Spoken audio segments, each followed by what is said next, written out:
حیدرآباد کے قدیم شہر میں واقع چھتری ناکا کے علاقے میں اس وقت ایک خوفناک صورتحال پیدا ہو گئی جب 11 kV کی ہائی وولٹیج بجلی کا پول اچانک ایک سیمنٹ سے لدی لاری پر گر گیا۔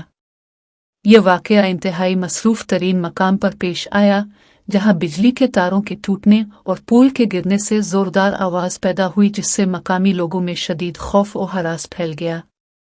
خوش قسمتی سے جس وقت یہ حادثہ ہوا، اس مقام پر کوئی راہگیر گاڑی موجود نہیں تھی، جس کی وجہ سے ایک بڑا جانی نقصان ہونے سے بال بچ گیا۔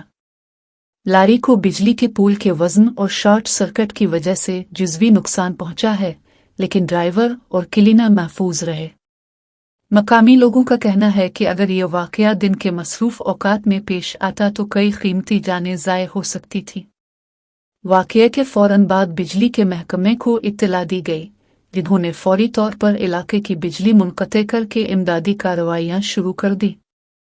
ٹریفک پولیس نے بھی موقع پر پہنچ کر سڑک کو بلاک کر دیا تاکہ لاری اور پول کو وہاں سے ہٹایا جا سکے۔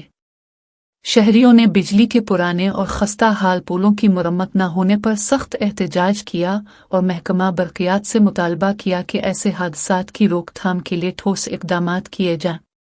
اس وقت علاقے میں بجلی کی بحالی کا کام تیزی سے جاری ہے تاکہ معمولات زندگی دوبارہ شروع ہو سکی۔